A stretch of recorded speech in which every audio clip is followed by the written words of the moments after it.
Hi all, health inspector ക്രൂവിൻ്റെ പുതിയൊരു വീഡിയോയിലേക്ക് എല്ലാവർക്കും സ്വാഗതം. നമ്മൾ ഇന്ന് നോക്കാൻ പോകുന്ന ടോപ്പിക്കാണ് എയ്ഡ്സ്. എയ്ഡ്സ് എന്നാൽ ഒരു സെക്ഷുവലി ട്രാൻസ്മിറ്റഡ് ഡിസീസ് ആണ് അല്ലേ? എല്ലാവർക്കും അറിയാവുന്ന കാര്യമാണ്. എയ്ഡ്സ് എന്നാൽ എന്താണ്? ഒരു സെക്ഷുവലി ട്രാൻസ്മിറ്റഡ് ഡിസീസ് ആണ്. എന്താ സെക്ഷുവലി ട്രാൻസ്മിറ്റഡ് ഡിസീസ്? മെയിനായിട്ടും സെക്ഷുവൽ കോണ്ടാക്റ്റിലൂടെ ട്രാൻസ്മിഷൻ സംഭവിക്കുന്ന ഡിസീസിനെയാണ് സെക്ഷുവലി ട്രാൻസ്മിറ്റഡ് ഡിസീസ് എന്ന് പറയുന്നത്. അതിൽ ഏറ്റവും പ്രധാനപ്പെട്ടതാണ് എയ്ഡ്സ് എന്ന് പറയുന്നത്. എയ്ഡ്സ് എന്നാൽ acquired immunodeficiency syndrome. AIDS എന്നാൽ എന്താ? അക്വേർഡ് ഇമ്മ്യൂണോ ഡെഫിഷ്യൻസി സിൻഡ്രം ആണ്. ഇതൊരു ഫേറ്റൽ ഇൽനെസ് ആണ്. വൈറസ് രോഗം ആണിത്, അല്ലെങ്കിൽ വൈറസ് കാരണം ഉണ്ടാവുന്ന ഒരു രോഗമാണ്. HIV അല്ലെങ്കിൽ ഹ്യൂമൻ ഇമ്മ്യൂണോ ഡെഫിഷ്യൻസി വൈറസ് ആണ് എയ്ഡ്സ് എന്ന രോഗം ബാധിക്കാൻ കാരണം. HIV ഒരു ഹ്യൂമൻ ബോഡിയിൽ എൻ്റർ ചെയ്ത് കഴിഞ്ഞാൽ ആ ബോഡിയുടെ ഇമ്മ്യൂൺ സിസ്റ്റത്തിനെ ബ്രേക്ക് ഡൗൺ ചെയ്യും, അല്ലെങ്കിൽ വീക്കൻ ചെയ്യുകയും ആ ഇൻഡിവിജ്വലിനെ ന്യൂമറസ് ലൈഫ് ത്രെട്ടനിങ് ഇൻഫെക്ഷൻസിന്, ന്യൂറോളജിക്കൽ ഡിസോർഡേഴ്സ്, മാലിഗ്നൻസീസിനൊക്കെ എന്ത് ചെയ്യും? എക്സ്പോസ് ചെയ്യും. അപ്പോൾ എയ്ഡ്സ് എന്നാൽ അക്വേർഡ് ഇമ്മ്യൂണോ ഡെഫിഷ്യൻസി സിൻഡ്രം. ഇതൊരു ഫേറ്റൽ ഡിസീസ് ആണ്. വൈറസ് കാരണമാണ് ബാധിക്കുന്നത്. ഏതാ virus?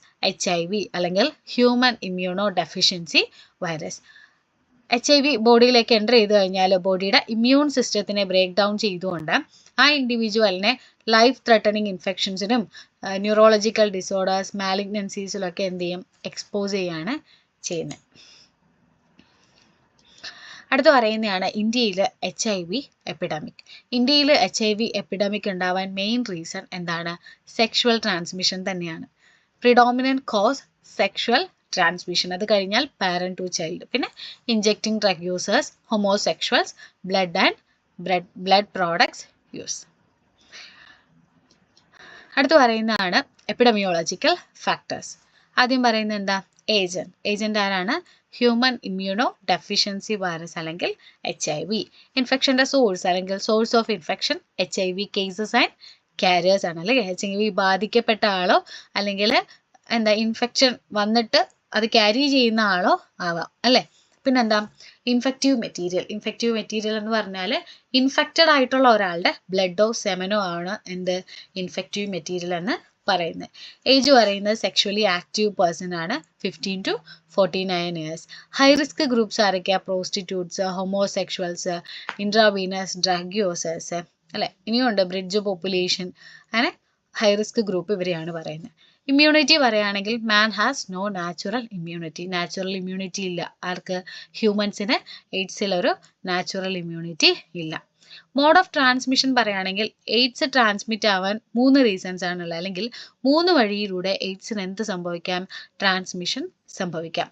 Sexual transmission through blood, perinatal transmission. എന്താ sexual transmission? Usual method of transmission ആണ്. അതായത് നോർമലി എയ്ഡ്സ് ട്രാൻസ്മിറ്റ് ആവുന്നത് എങ്ങനെയാണ്? സെക്ഷുവൽ കോൺടാക്റ്റിലൂടെ തന്നെയാണ് അല്ലേ? അടുത്ത് പറയുന്നതാണ് ട്രാൻസ്മിഷൻ ത്രൂ ബ്ലഡിലൂടെ നമുക്ക് AIDS പകരാം. എങ്ങനെയൊക്കെയാ?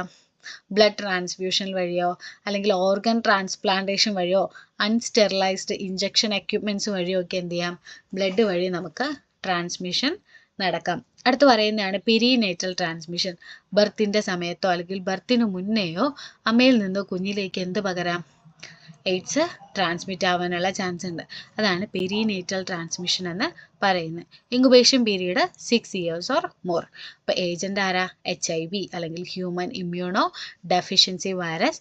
Source of infection HIV cases and carriers. Infective material blood and semen of infected persons. Age പറയുമ്പോൾ sexually active persons. High risk group prostitutes, homosexuals, intravenous drug users. Immunity പറയുകയാണെങ്കിൽ man has no natural immunity. Mode of transmission പറയുകയാണെങ്കിൽ AIDS is transmitted by sexual transmission, usual method of transmission through blood transfusion using unsterilized injection equipments. Perinatal transmission, mother to fetus before or during birth. Incubation period പറയുകയാണെങ്കിൽ എന്താണ്? 6 years or more. ഇനി WHO case definition for AIDS surveillance. അതായത് ഒരു patient ഡോക്ടറിൻ്റെ അടുത്ത് വന്നു കഴിഞ്ഞാൽ എപ്പോഴാണ് ഡോക്ടർ അയാൾക്ക് എയ്ഡ്സ് ഉണ്ടോ എന്ന് ടെസ്റ്റ് ചെയ്യേണ്ടത് എന്നുള്ള ഒരു ഡെഫിനിഷൻ ആര് പറയുന്നുണ്ട്? WHO പറയുന്നുണ്ട്. എന്തൊക്കെയാ? ഒന്ന്, അയാൾ ഒരു അഡൾട്ടോ അഡോളസെൻറ്റോ ആയിരിക്കണം അല്ലേ, അതായത് 12 ഇയേഴ്സിൽ കൂടുതൽ അയാൾക്ക് ഏജ് ഉണ്ടാവണം. At least 2 major signs in combination with at least 1 minor sign. At least 2 major സൈൻസും അതിനോടൊപ്പം ഒരു മൈനർ സൈനെങ്കിലും എന്ത് ചെയ്യണം, അയാൾക്ക് ഉണ്ടാവണം. Unrelated to HIV infection. HIV ഇൻഫെക്ഷനുമായിട്ട് ബന്ധമില്ലാത്ത ഒരു കാരണം അയാൾ കണ്ടുപിടിച്ചിട്ടുണ്ടാവാൻ പാടില്ല. അതായത് അയാൾക്ക് ഇൻഫെക്ഷൻ വരാൻ HIV ആയിട്ട് ബന്ധമില്ലാത്ത മറ്റൊരു കാരണം ഉണ്ടാവാനും പാടില്ല.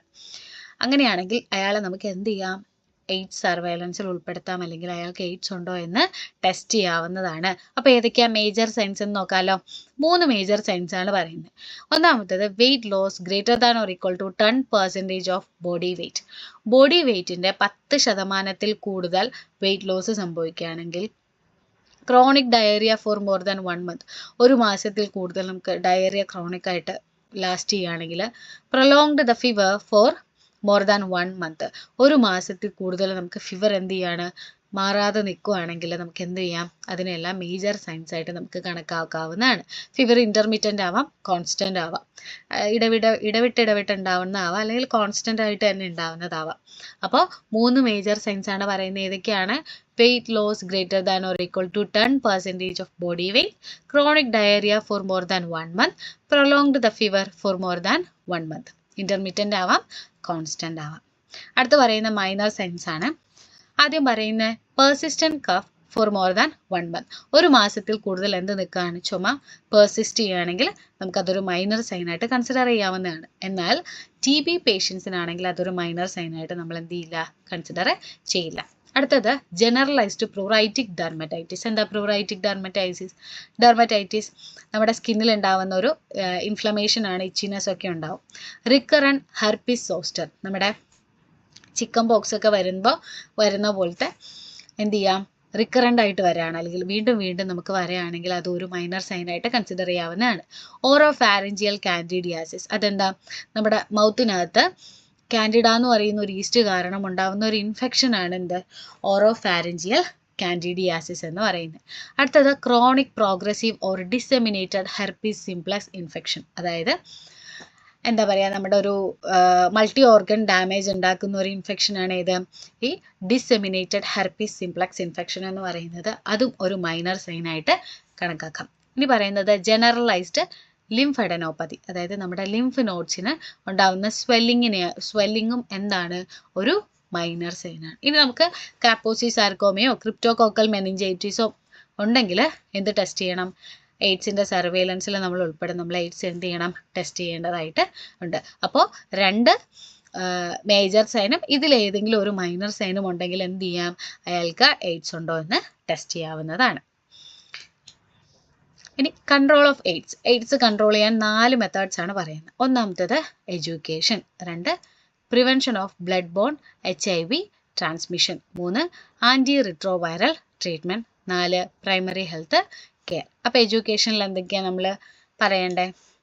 അവോയ്ഡ് ഇൻഡിസ്ക്രിമിനേറ്റ് സെക്സ് എന്ത് ചെയ്യണം, അവോയ്ഡ് ചെയ്യണം. യൂസ് കോണ്ടംസ് യൂസ് ചെയ്യണം. Inform IV drug users sharing needles and syringes, അല്ലേ?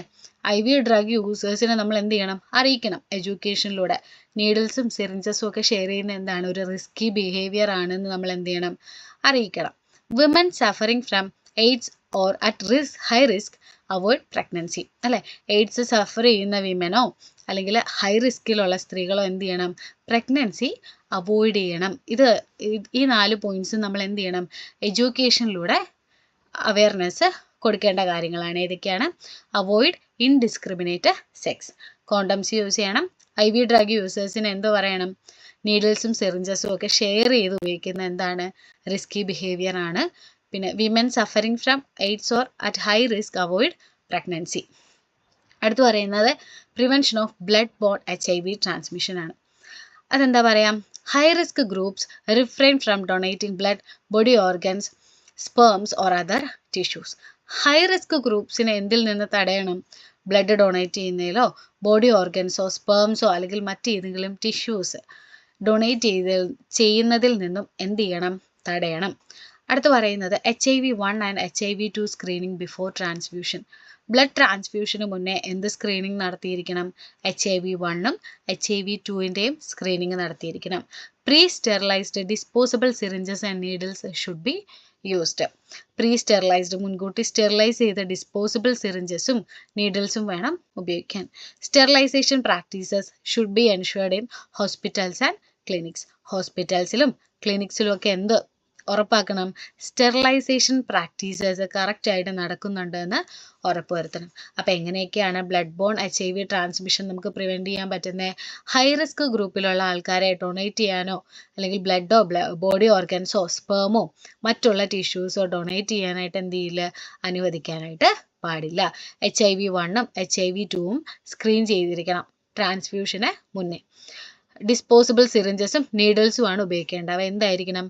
പ്രീ സ്റ്റെറിലൈസ്ഡ് ആയിരിക്കണം.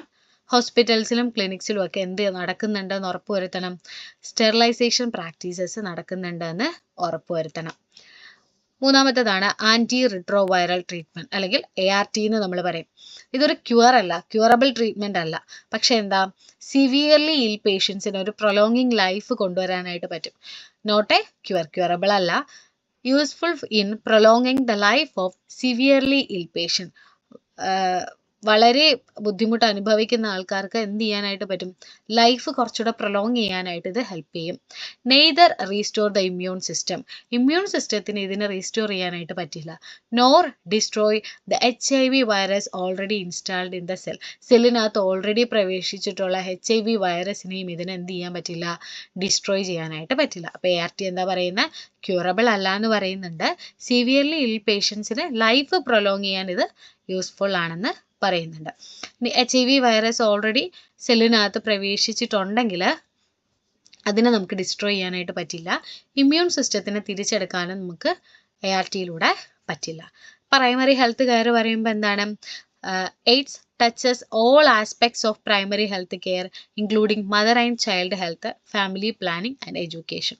അപ്പം മദർ ആൻഡ് ചൈൽഡ് ഹെൽത്തിലായാലും ഫാമിലി പ്ലാനിങ്ങിലായാലും എഡ്യൂക്കേഷനിലായാലും എന്ത് ഉൾപ്പെടുന്നുണ്ട്? എയ്ഡ്സ് എന്ന് പറയുന്നത് ഒരു മേജർ ടോപ്പിക് തന്നെയാണ് അല്ലേ? ഫാമിലി പ്ലാനിങ്ങിലും എന്ത് നമ്മൾ ഷെയർ ചെയ്തിരിക്കണം? STDനെ കുറിച്ചുള്ള എഡ്യൂക്കേഷൻ നമ്മൾ പറഞ്ഞിരിക്കണം, അല്ലെങ്കിൽ അതിനുള്ള ഒരു കെയർ നമ്മൾ കൊടുത്തിരിക്കണം. മദർ ആൻഡ് ചൈൽഡ് ഹെൽത്തിലും നമ്മൾ എന്ത് ചെയ്യണം? എയ്ഡ്സിനെ കുറിച്ചുള്ള ഒരു കെയർ കൊടുത്തിട്ടുണ്ടാവണം. എഡ്യൂക്കേഷനിലും എയ്ഡ്സിനെ കുറിച്ചുള്ള ഒരു അവയർനെസ് നമ്മൾ കൊടുക്കണം. അപ്പോൾ പ്രൈമറി ഹെൽത്ത് കെയറിൽ നമ്മൾ എന്ത് ചെയ്യണം? ഇതെല്ലാം ഉൾപ്പെടുത്തിയിട്ടുണ്ടാവണം. എയ്ഡ്സ് എന്ന ഒരു ടോപ്പിക്ക് എല്ലാ മേഖലകളിലും റിലേറ്റഡ് ആയിട്ടുള്ള എല്ലാ മേഖലയിലും നമ്മൾ ഉപയോഗിച്ചിരിക്കണം. അടുത്ത് പറയുന്നതാണ് നാഷണൽ എയ്ഡ്സ് കൺട്രോൾ പ്രോഗ്രാം. നമ്മുടെ government of India 1987 national AIDS control programme launch ചെയ്തിട്ടുണ്ട്, അല്ലെങ്കിൽ NACP എന്ന് പറയാം. Ministry of health and family welfare NACO എന്ന് പറയുന്ന ഒരു ഓർഗനൈസേഷൻ എന്ത് ചെയ്തിട്ടുണ്ട്? സെറ്റപ്പ് ചെയ്തിട്ടുണ്ട്. എന്തിനു വേണ്ടിയിട്ടാണ്? NACP എന്ന് പറയുന്ന പ്രോഗ്രാം ഇംപ്ലിമെൻറ്റ് ചെയ്യാനായിട്ടുള്ള ഒരു സ്പെഷ്യൽ വിങ് ആയിട്ടാണ് NACOനെ ഇൻട്രൊഡ്യൂസ് ചെയ്തിട്ടുള്ളത്? Ministry of health and family welfare. കണ്ടോ? National AIDS control organisation. ഇതിൻ്റെ മെയിൻ ലക്ഷ്യം അല്ലെങ്കിൽ NACPയുടെ മെയിൻ ഒബ്ജക്റ്റീവ് എന്ന് പറയുന്നത് എന്താണ്?